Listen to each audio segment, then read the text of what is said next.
Welcome, ladies and gentlemen. Have you noticed that William Samoei Ruto does not want to assign any kind of military when it comes to his governance?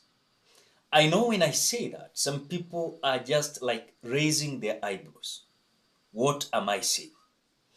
Do you remember in the second term of Uhuru Kenyatta, he came out using military when it comes to different sectors in his government. You saw even assigning a general to manage the county government of Nairobi, and that was General Mbadi. You saw in various sectors, in developments, when it comes to the construction of roads, some part were given military. But now when you look at William Samoei Ruto and the recent coups that is happening across Africa, William Ruto is even fearing to give a military to protect his door. He's fearing even these militaries who are protecting State House.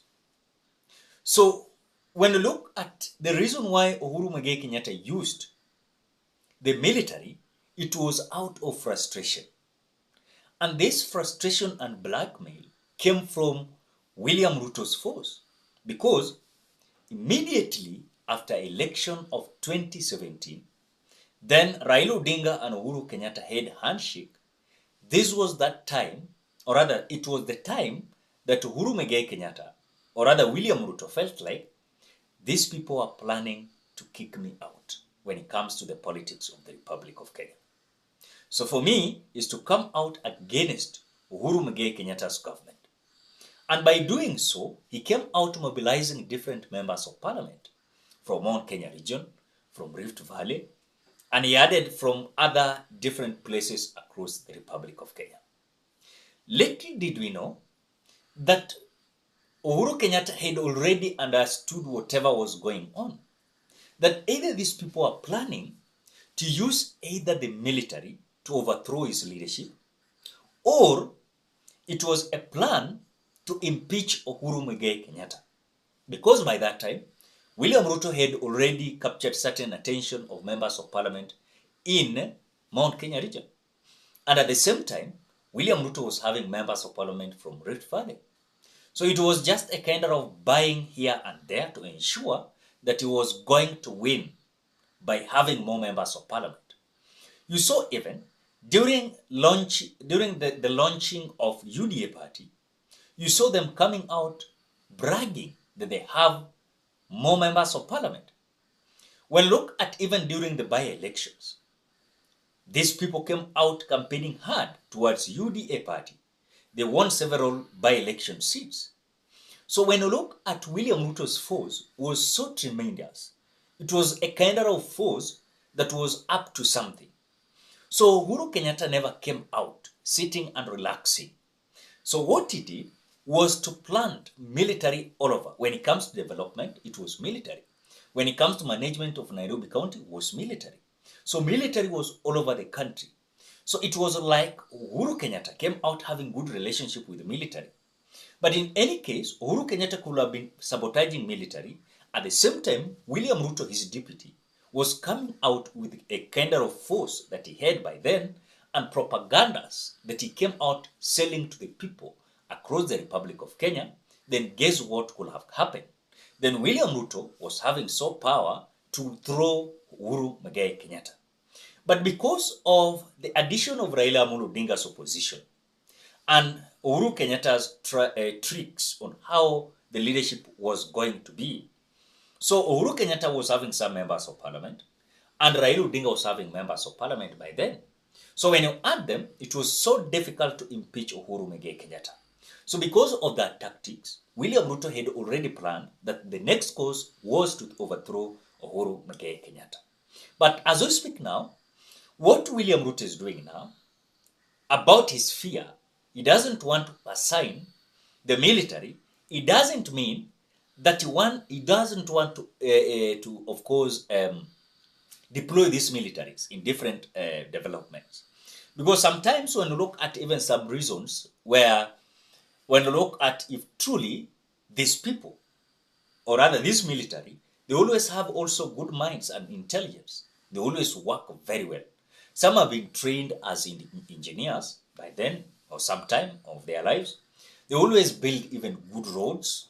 When it comes to railways, when it comes to buildings, you'll find even these people having, even you look at the innovation of making firearms, these people are knowledgeable. So when you look at the assignment that a government might decide to assign this military, it is a kind of good faith and good heart that these people are having knowledge on how our country should be governed.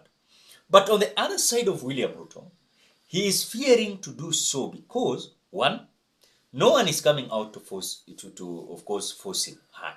That person who was forcing him hard was opposition led by Raila Amolo Odinga. But again, we are being told that during that maandamano, William Ruto was so having kind of crisis in his leadership, because it seems like he was fearing that if any case Raila Odinga and his team, they could have come out to organize a certain interaction with the military or individuals in military, then the next mission was to overthrow William Samoei Ruto, you know. But again, even though that was not the case, it is because William Ruto feared Raila Amolo Odinga's force by then, and they started it by using excessive police force, where they used water cannons, they used live bullets. These people even used tear gas. This was the kind of mechanisms that they had already laid on the ground. That this was the tactics and tricks we were going to use to ensure that Azimio was not going to pave way, or rather to have their way when it comes to the Amanda Manos. So the fear of military is so high in the mind of William Ruto, and even if he's getting out of the country, it's as if he's not a comfortable man. He is not comfortable. He is not comfortable at all. It is not comfortable at all. Because you see, I'm being told that William Ruto is not in the country. At the same time, Rigathi Gachagua is not in the country. I have seen such kind of news because Rigathi Gachagua was in Colombia. William Ruto is to attend certain, I don't know, G20 or what, in certain meeting in UK or where. But again now, as I summarize this video, I know some people are asking themselves, what was the intention of Uhuru Muigai Kenyatta using military? It was out of frustration, it was out of blackmail that came from William Ruto's force by then, when it comes to the propagandas that were sold to the people of Mountain and also the people across the Republic of Kenya. So it was not out of the plan. This was just a crisis kind of method that Uhuru Kenyatta decided to use, because in any case he was not going to use. Uhuru Muigai Kenyatta was alone. Uhuru Muigai Kenyatta was totally alone. And he could have not come out to do anything because the force was so lethal. You just imagine if William Ruto could have carried the day the way he was, then Raila Odinga was in the position trying to pull this government outside their track. You just imagine opposition trying to offend the government of the day, then the deputy who is in the government is trying to prepare his way of presidency. What the kind of pathetic leadership Uhuru Kenyatta could have been. But again, at the same time, the frustration was so high because William Ruto was like, Raila Odinga was going to be endorsed the candidate. And after being endorsed the candidate, he was not going to be the candidate. And this was something that was burning William Samoei Ruto. So this method was so crucial, and even in a kind of crisis was so high in the mind of Uhuru Muigai Kenyatta, after William Ruto had already frustrated him through the propaganda and narrative across the mountain and across the Republic of Kenya. So ladies and gentlemen, I think I've clarified why Uhuru Kenyatta used the military and why William Ruto is fearing to use military, because he doesn't want to put military here and there, signing them certain duties, because he's fearing about coups. Ladies and gentlemen, what are your thoughts? Drop your opinion at the comment section below. Otherwise, thank you so much because of your support. Please consider subscribing, liking, commenting, and sharing this video.